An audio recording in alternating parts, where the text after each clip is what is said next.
Congresso que fará um esforço concentrado nesta terça-feira para analisar vetos do governo, como o da saidinha temporária de presos. Os parlamentares devem discutir ainda uma liberação suplementar de pelo menos 2 bilhões de reais ao orçamento. Sobre a expectativa de sessão nesta terça-feira, o nosso entrevistado agora é o deputado Altineu Cortes, do PL do Rio de Janeiro. Tudo bem, deputado? Boa noite, como sempre, muito bem-vindo. Boa noite, um prazer estar aqui com vocês nessa noite. Bom, deputado, o nosso repórter falava que o governo tenta uma articulação com até a oposição, para tentar reverter essa possibilidade de derrubada do veto, mas começando pelo debate sobre a saidinha. A senhora acha que há alguma chance desse veto ser mantido ou não? Olha, nós queremos derrubar o veto em respeito à ampla maioria do Congresso Nacional, Câmara e Senado. Se não me engano, a votação no Senado foi 65-2, se eu não estou enganado. E na Câmara também com uma larga maioria. Então, a Câmara e o Senado expressam a vontade popular. Nós fomos eleitos aqui pela população brasileira. Então, eu acho que deveria haver um respeito do Poder Executivo e esse veto não deveria ter acontecido. Já que aconteceu, o presidente Lula vetou essa questão, o presidente foi contra o fim das saidinhas, nós somos a favor. Então, nós vamos trabalhar para derrubar o veto aqui no dia de amanhã. E no total são 17 vetos, pelo menos, que vão ser avaliados, é isso, deputado? São 17 vetos. São 17 vetos que teremos que analisar amanhã aqui. Isso, pode 17 seguir. Vetos. Perfeito. Bom, nós estamos conversando com o deputado Altineu Cortes, do PL do Rio de Janeiro, falando sobre a expectativa dessa sessão nesta terça-feira e também outros pontos serão analisados numa semana bem mais curta no Congresso Nacional por causa do feriado na quinta-feira e também, obviamente, a emenda da sexta-feira. Eu vou passar a palavra para os nossos comentaristas. A Dora Kramer faz a próxima pergunta aqui no Jornal Jovem Pan. Dora. Boa noite, deputado. Eu quero logo duas, tá? Olha, primeira coisa, por que o senhor acha que o governo, que lá atrás, na hora da votação da saidinha, o governo não se mexeu? Por que agora esse empenho em derrubar algo que ele podia, de repente, ter negociado lá atrás? Essa é uma. A outra é em relação ao outro veto que é importante, que é em relação ao calendário das emendas, o estabelecimento do calendário, que foi vetado. O senhor acha que tem chance de ser derrubado esse veto? Olha, boa noite, Dora. Em primeiro lugar, essa questão da saidinha, no meu entendimento, é um absurdo o governo ter executado, o presidente da República ter feito esse veto.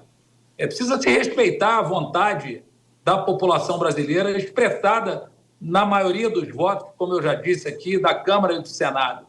E a gente decretou aqui, numa votação expressiva, o fim das saidinhas. O presidente Lula vetou, o governo agora querer se mobilizar para manter o veto do presidente, assim, eu acho um absurdo. Mas ele está no seu direito, amanhã o governo vai ser derrotado aqui nessa questão, eu tenho certeza. Nós vamos derrubar o veto e vamos acabar com a farra das saidinhas temporárias, que é um absurdo. É simples, não adianta inverter a pauta. A pauta é: quem está preocupado com a saidinha só não cometer crime. Então, parece que a gente está contra o preso. A gente não está contra, não. A pessoa precisa não cometer crime para não ser presa e não se preocupar com isso. É só isso. Bom, para a nossa audiência... Vamos a outra questão. A questão do cronograma, Dora, desculpa. A questão do cronograma é verdade. Nós queremos estabelecer um cronograma de pagamento de emendas. Eu vi agora, por exemplo, uma matéria na imprensa sobre a distribuição de recursos dos senadores do Rio Grande do Sul. Quando o senador... Só estou te dando um exemplo do que acontece. O senador Reise e o senador Hamilton Mourão tiveram cada um R$500 mil liberados das suas emendas lá para o Rio Grande do Sul. E o senador Paulo Paim teve 22 milhões liberados. Você acha isso justo? Isso não é justo. Então, o que a gente quer é estabelecer um cronograma para que os deputados e senadores tenham os seus direitos respeitados e que todos tenham o direito de colocar as suas emendas e que essas emendas cheguem aos seus municípios ou estados pagas, independente de discussão e de jogada de emenda para lá, para cá, com desejo do governo. Esse é o deputado Altineu Cortes, do PL do Rio de Janeiro, conversando conosco aqui no Jornal Jovem Pan. Para você que chega agora, você é muito bem-vindo, bem-vinda. A gente fala sobre essa sessão nesta terça-feira que vai analisar os vetos do governo. Cristiano Vilela, a sua pergunta. Deputado, boa noite. Deputado, nós tivemos agora recentemente o episódio da desoneração, onde a posição que ganhou no parlamento acabou sendo objeto de uma medida judicial do governo e que acabou tendo uma decisão no governo, uma decisão no parlamento, no Supremo, no sentido contrário àquela decisão tomada pelo Legislativo. Acabou forçando até um acordo, né, um acordo que está aí no prazo de 60 dias para ser firmado aí uma nova posição. O senhor vê algum risco de que nesse episódio agora da saidinha possa haver alguma situação dessa, onde o parlamento ganhe, mas não leve?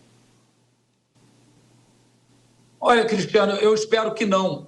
Eu tive um posicionamento muito firme na reunião de líderes, porque após o que aconteceu, o ministro Haddad veio à Câmara dos Deputados trazer aqui a matéria da regulamentação da reforma tributária, numa quarta-feira à noite. E estavam numa reunião de líderes com muitos deputados, e ele veio aqui trazer. O presidente Arthur, nós recebemos ele aqui, eu estava presente na reunião, apesar de ser oposição, estive lá na presença do ministro, recebendo o ministro. No dia seguinte, o governo toma essa atitude e tem a decisão do Supremo Tribunal Federal em relação à desoneração. Isso é uma falta de respeito com o Congresso Nacional, porque não se respeita a maioria de senadores e deputados que aprovam as matérias recorrendo ao Supremo Tribunal Federal. Só que na semana seguinte, infelizmente, nós tivemos a tragédia lá do nosso Rio Grande do Sul. E aí essa pauta da desoneração, esse atropelo que o Poder Executivo fez ao Poder Legislativo, acabou ficando em segundo plano, já que a tragédia do Rio Grande do Sul aconteceu e, obviamente, todos nós nos voltamos a atender aqui as demandas do Rio Grande do Sul, do povo gaúcho. Então, eu espero que isso não aconteça novamente. Eu tenho dito, falei por 2 vezes na reunião de líderes, o Congresso Nacional precisa ser respeitado. Se o Congresso Nacional, a cada decisão que for tomada aqui, o Poder Executivo recorrer ao Supremo Tribunal Federal e não respeitar o Congresso, então não tem por que o Congresso funcionar. Eu espero que isso não aconteça novamente. Deputado Altineu Cortes, do PL do Rio de Janeiro, muito obrigado mais uma vez pela entrevista à Jovem Pan e estaremos acompanhando essa sessão nesta terça-feira. Um abraço, até a próxima. Um abraço, Deus abençoe a todos. Obrigado.